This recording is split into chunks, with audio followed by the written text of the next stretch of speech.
Hello friends, basic math YouTube channel में आप सभी का स्वागत है। सरल समीकरण की श्रृंखला को आगे बढ़ाते हुए आज हमने सीखना है कि किस तरह से हमने दैनिक जीवन की समस्याओं को सॉल्व करने के लिए सरल समीकरण का प्रयोग करना है।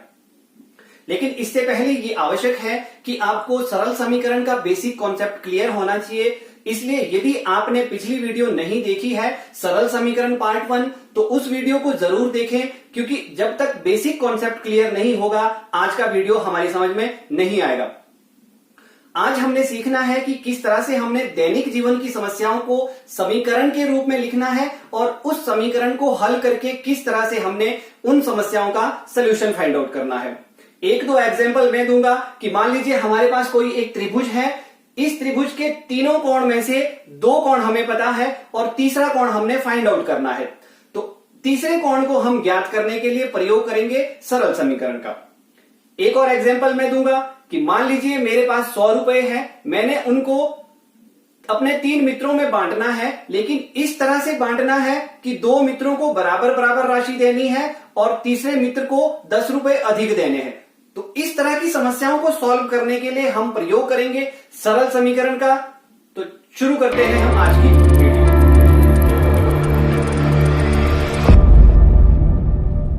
तो सबसे पहले हम शुरू करेंगे कि सरल समीकरणों को किस तरह से बनाया जाता है। हम कुछ एक एग्जाम्पल लेंगे, उनकी सहायता से हम सीखेंगे कि समीकरणों को कैसे बनाना है।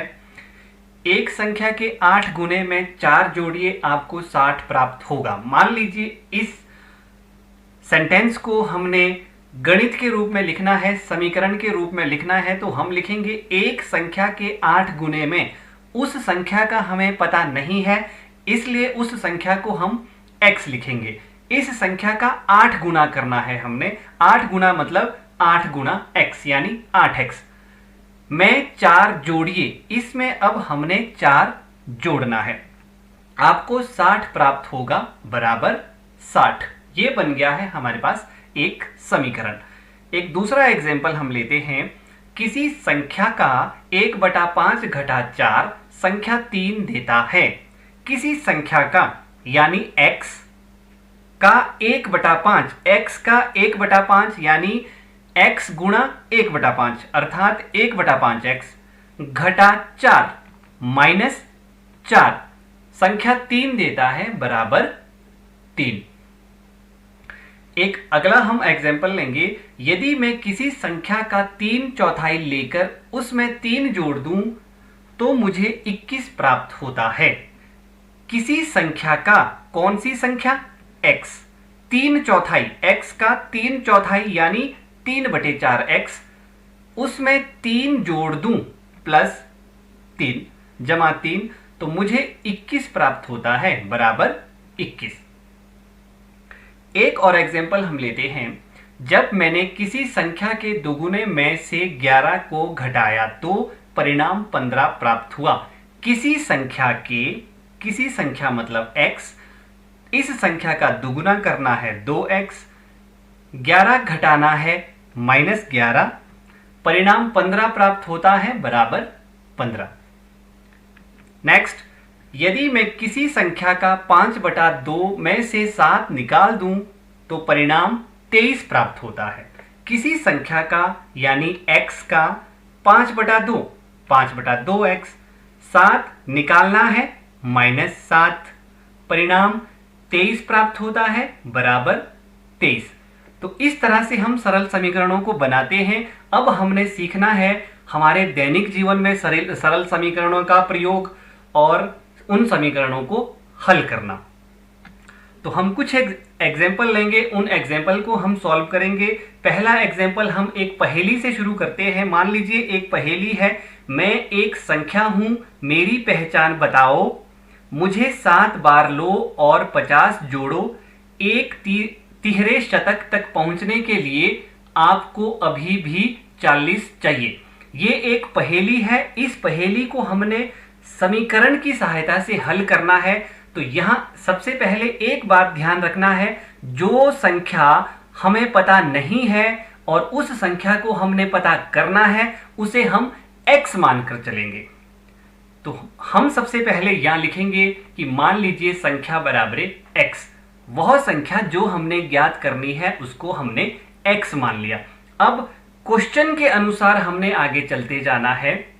जैसे प्रश्न के अनुसार हमें क्या बता रहा है, मैं एक संख्या हूं, मेरी पहचान बताओ। मैंने उस संख्या को x मान लिया, मुझे 7 बार लो। 7 बार लेने का मतलब क्या है कि x को हमने 7 से गुणा करना है। 7 गुणा x हो गया 7x, और 50 जोड़ो। अब इसमें 50 हमने ऐड करना है, 50 हमने जोड़ना है।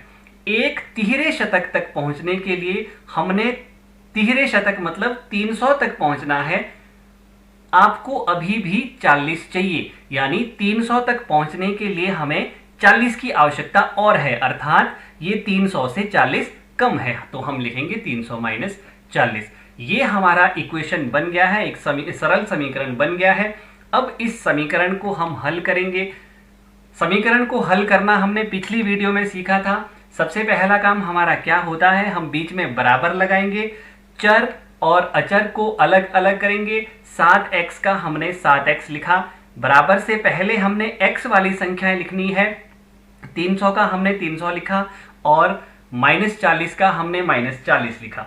अब जो 50 है, 50 बराबर से पहले है, इसको हमने बराबर के बाद ले जाना है, क्योंकि जो अचर होगा, जो संख्याएं होगी, उन्हें हमें बराबर के बाद लिखना है। जब हम किसी संख्या को एक पक्ष से उठा करके दूसरे पक्ष में ले जाते हैं तो उसका चिन्ह चेंज हो जाता है। 50 का हो जाएगा -50, -50 लिखेंगे हम बराबर के बाद। बराबर का हमने बराबर लगाया, 7x का हम 7x लिखेंगे। अब 300, 40 और 50 इन तीनों को आपस में सॉल्व करेंगे।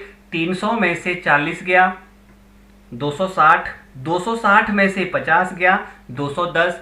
तो इन तीनों को सॉल्व करके आया हमारे पास 210। 7x is equal to 210।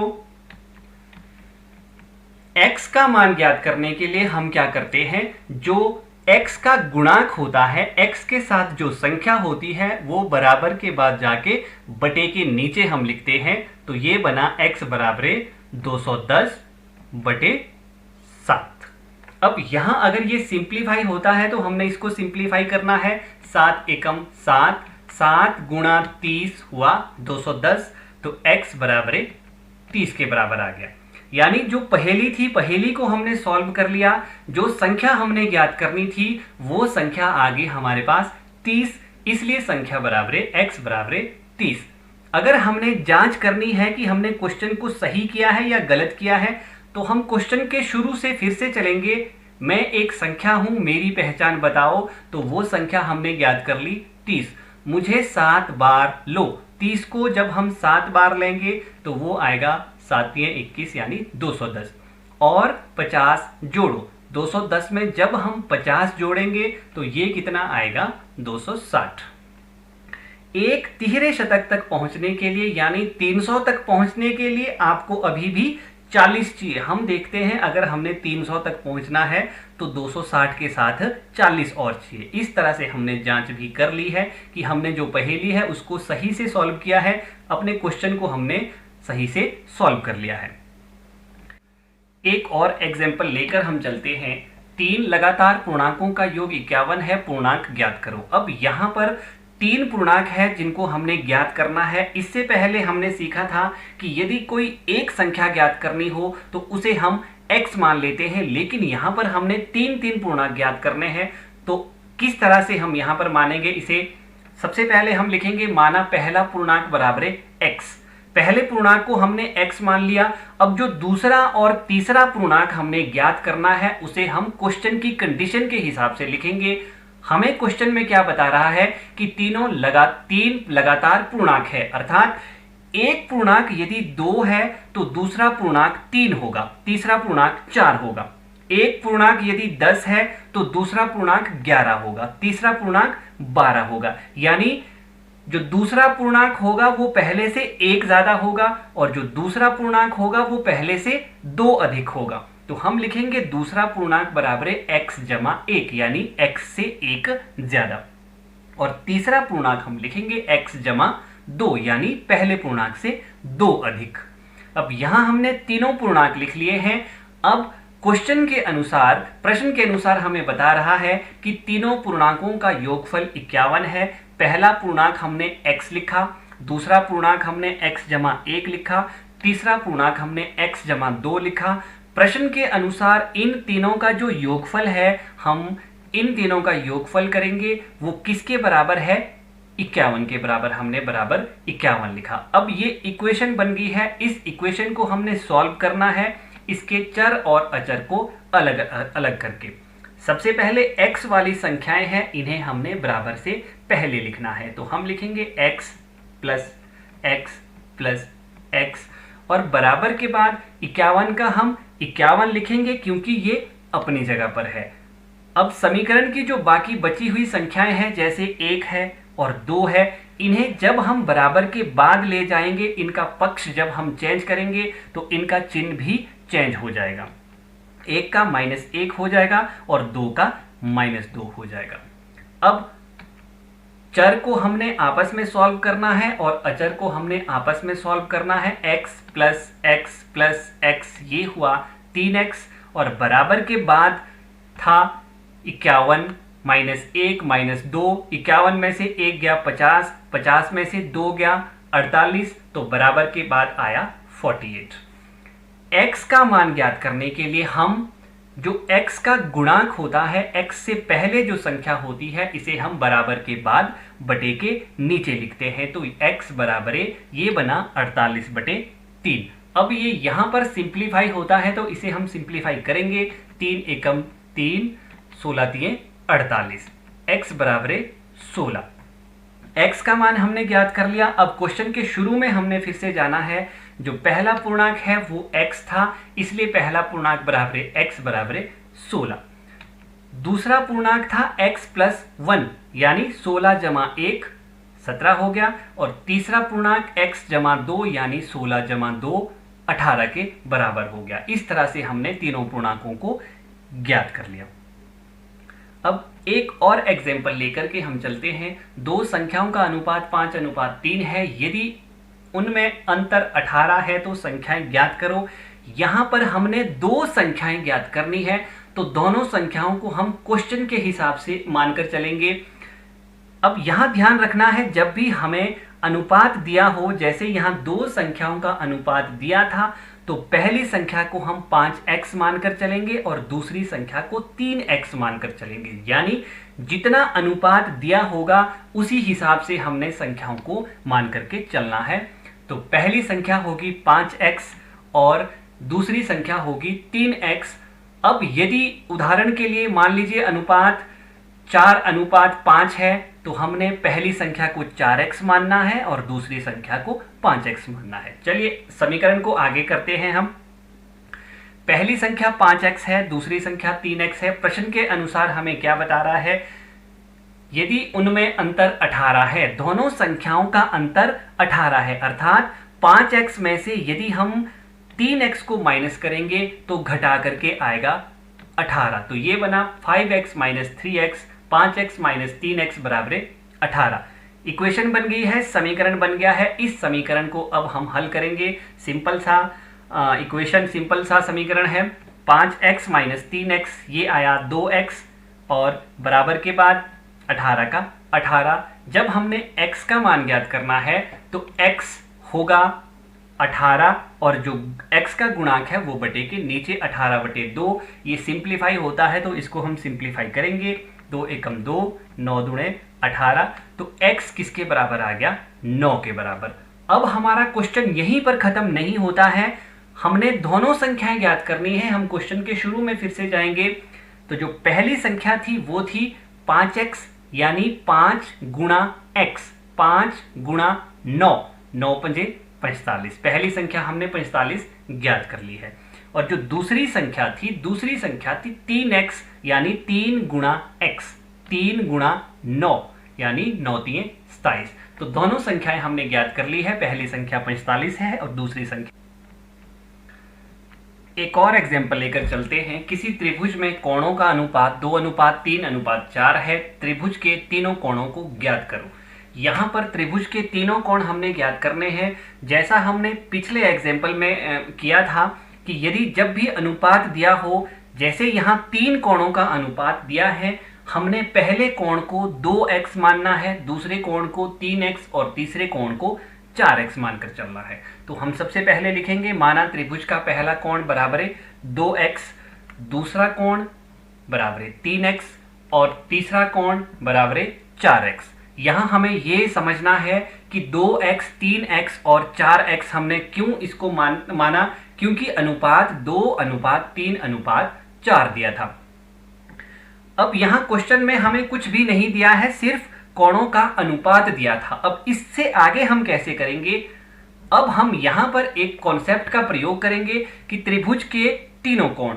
अब हमें पता है कि त्रिभुज के तीनों कोणों का योगफल 180 डिग्री होता है। हमें क्वेश्चन में कहीं नहीं लिखा है कि तीनों का योग 180 डिग्री है, लेकिन हमें फिर भी खुद समझना है कि यदि त्रिभुज के तीनों कोण है तो उनका योगफल 180 डिग्री होगा। पहला कोण 2x है, दूसरा कोण 3x है और चौथा कोण, तीसरा कोण 4x है। तीनों कोणों का योगफल किसके बराबर होगा? 180 डिग्री। क्यों? क्योंकि त्रिभुज के तीनों कोणों का योगफल 180 डिग्री होता है। सिंपल इक्वेशन बन गई है। इक्वेशन को हमने सॉल्व करना है। 2x, 3x, 4x, ये हुआ 9x और बराबर के बाद 180। x का मान ज्ञात करने के लिए हम x का जो गुणांक है 9 है, उसे हम बटे के नीचे लिखेंगे 180 बटे 9। इसको सिंप्लीफाई करेंगे, 9 एकम 9, 9 गुणा 20 हुआ 180।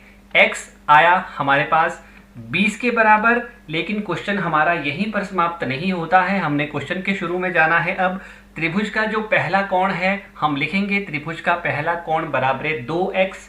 2x का मतलब 2 गुणा x, 2 गुणा 20, 2 गुणा 20 हुआ 40 डिग्री। त्रिभुज का पहला कोण ज्ञात हमने कर लिया है 40 डिग्री। त्रिभुज का दूसरा कोण 3x यानी 3 गुणा x, 3 गुणा 20, 3 गुणा 20 हुआ 60 डिग्री। और त्रिभुज का तीसरा कोण 4x, 4 गुणा x यानी 4 गुणा 20 बराबर 80 डिग्री। इस तरह से हमने त्रिभुज के तीनों कोणों को ज्ञात कर लिया है। अब यहां पर ध्यान रखना है कि कभी कभी क्वेश्चन इस तरह से भी पूछा जा सकता है कि चतुर्भुज के चारों कोण ज्ञात कीजिए। वहां पर हमने क्या याद रखना है कि चतुर्भुज के चारों कोणों का योगफल 360 डिग्री होता है। आगे चलेंगे अब एक और एग्जाम्पल के साथ। क्वेश्चन है 15 वर्ष बाद रवि की आयु उसकी वर्तमान आयु से 4 गुनी हो जाएगी। रवि की वर्तमान आयु ज्ञात करो। अब यहाँ ये आयु वाले क्वेश्चन है। समीकरणों में बहुत सारे क्वेश्चन आयु वाले होते हैं, तो इस प्रश्न को ध्यान से देखना है। 15 वर्ष बाद रवि की आयु उसकी वर्तमान आयु से, तो जो रवि की वर्तमान आयु है उसे हम x मानकर चलेंगे। हमने सबसे पहले लिखा रवि की वर्तमान आयु बराबर x वर्ष। अब यहां पर हमने एक छोटा सा कॉन्सेप्ट यूज करना है कि मान लीजिए आपकी आयु इस वक्त 10 वर्ष है, तो 5 वर्ष के बाद कितनी हो जाएगी? 15 वर्ष, यानी 10 जमा 5 15। रवि की आयु है यहां पर x वर्ष, तो 15 वर्ष के बाद कितनी हो जाएगी? x जमा 15, यानी x में 15 बढ़ जाएगा। यदि पूछा होता 15 वर्ष पहले तो हमने करना था x माइनस 15। तो अब हम लिखेंगे 15 वर्ष बाद रवि की आयु बराबर x जमा 15 वर्ष। अगर पूछा होता 10 वर्ष बाद रवि की आयु तो हमने लिखना था x जमा 10 वर्ष। आगे क्वेश्चन में हमें क्या बता रहा है? एक आयु रवि की, प्रश्न के अनुसार एक आयु रवि की x जमा 15 वर्ष है जो 15 वर्ष के बाद है, और दूसरी आयु उसकी x वर्ष है जो उसकी अभी की आयु है, वर्तमान आयु है। हमें क्वेश्चन में बता रहा है कि उसकी जो 15 वर्ष बाद आयु है उसकी वर्तमान आयु की 4 गुनी है, यानी x जमा 15 किसके बराबर है? x गुणा 4 के बराबर, वर्तमान आयु की 4 गुनी। x जमा 15 बराबर x गुणा 4 हुआ 4x। इक्वेशन बन गया है। इक्वेशन को अब हमने सॉल्व करना है। इक्वेशन को सॉल्व करने के लिए चर और अचर को अलग अलग हम करेंगे। ये आया x, 15 को बराबर के बाद ले जाएंगे -15, और 4x को बराबर से पहले लेके आएंगे -4x। x वाली संख्याओं को अब आपस में सॉल्व करेंगे। x - 4x हुआ -3x और बराबर के बाद -15। x का मान ज्ञात करने के लिए हम x के गुणांक को बटे के नीचे लिखेंगे -15 बटे -3। सिंप्लीफाई करेंगे इसे हम। सबसे पहले माइनस से माइनस कैंसिल हुआ, 3 एकम 3, 5 तिये 15, x आया 5 के बराबर। अब क्वेश्चन के शुरू में हम चलेंगे। रवि की वर्तमान आयु x वर्ष थी, इसलिए रवि की वर्तमान आयु 5 वर्ष के बराबर ज्ञात हमने कर ली है। अगला एग्जाम्पल लेकर हम चलते हैं। एक परिमेय संख्या का हर उसके अंश से 8 अधिक है। यदि अंश में 17 जोड़ दिया जाए तथा हर में से 1 घटा दिया जाए तब हमें 3/2 प्राप्त होता है। संख्या ज्ञात करो। यहां हमने सीखना है कि अंश और हर वाली संख्याओं को, परिमेय संख्याओं को हमने किस तरह से सॉल्व करना है। तो यहां ध्यान रखना है, जब भी कोई परिमेय संख्या का क्वेश्चन होगा जिसमें अंश और हर के बारे में बताया होगा, वहां पर हमने शुरुआत कहां से करनी है। परिमेय संख्या का अंश हमने x मान लिया। मान लीजिए अंश को हम x मानकर चल रहे हैं, तो जो परिमेय संख्या का हर होगा उसे हमें क्वेश्चन के हिसाब से मानना होगा। हम यहां पर क्वेश्चन में देखते हैं, हर उसके अंश से 8 अधिक है। अंश को हमने यहां x माना, तो हर कितना होगा, x से 8 अधिक, यानी x जमा 8। तो हम लिखेंगे परिमेय संख्या का हर बराबर x जमा 8। आगे चलेंगे हम। अब हमने याद रखना है कि परिमेय संख्या होती है अंश बटे हर। ऊपर वाली संख्या अंश कहलाती है, नीचे वाली संख्या हर कहलाती है। यदि उसका अंश x है, हर x जमा 8 है, तो परिमेय संख्या होगी x बटे x जमा 8, अंश बटे हर। अब हम क्वेश्चन के हिसाब से चलेंगे। प्रश्न के अनुसार हमें क्या बता रहा है, जो हमारे पास परिमेय संख्या है यानी x बटे x जमा 8, सबसे पहले हमने क्या करना है, यदि अंश में 17 जोड़ दिया जाए, अंश यानी बटे के ऊपर हमने 17 जोड़ना है, हम लिखेंगे यहां पर +17। आगे चलेंगे हम, तथा हर में से 1 घटा लिया जाए, बटे के नीचे हमने 1 घटाना है, हम -1 करेंगे। किसके बराबर आया ये, तब हमें 3/2 प्राप्त होता है, हम लिखेंगे बराबर 3/2। x प्लस 17 बटे x जमा 8 - 1 बराबर 3/2। आगे इक्वेशन को सॉल्व हम करेंगे।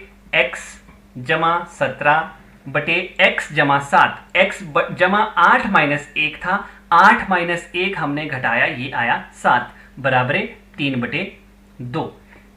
पिछली वीडियो में हमने सीखा था इस तरह के समीकरणों को हल करना, जहां पर बराबर से पहले भी 1 बटे का निशान हो और बराबर के बाद भी 1 ही बटे का निशान हो। तो वहां पर हम, जहां बराबर का निशान होता है वहां पर हम क्रॉस का चिन्ह लगाते हैं और इसे हम कहते हैं क्रॉस मल्टीप्लिकेशन, वज्र गुणन करना। सबसे पहले हम क्या करेंगे, बीच में बराबर लगाएंगे। x जमा 17 को हम 2 से गुणा करेंगे और बराबर के बाद x जमा 7 को हम 3 से गुणा करेंगे। इसे हम कहते हैं वज्र गुणन करना। 2 से सबसे पहले हम x को गुणा करेंगे, 2 गुणा x हुआ 2x, आगे प्लस है, इसके बाद 2 को 17 से गुणा करना है, 2 गुणा 17 हुआ 34, फिर बराबर का निशान लगाएंगे हम।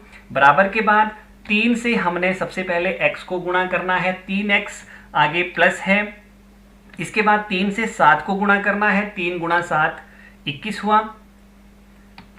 अब इक्वेशन बनी हमारे पास 2x - 3x = 21 - 34। हमने यहां पर चर और अचर को अलग अलग करना है, ये हम पिछली वीडियो में सीख चुके हैं। अब 2x - 3x हुआ -1x और बराबर के बाद 21 - 34 हुआ -13। अब यहां माइनस का चिन्ह क्यों आया, इसको हमने क्यों जोड़ा, क्यों घटाया, ये सारा पूर्णांकों वाली वीडियो में अच्छे से एक्सप्लेन किया है। x का मान ज्ञात करने के लिए हम x का जो गुणांक है इसे बराबर के बाद बटे के नीचे लिखेंगे, -13 बटे -1।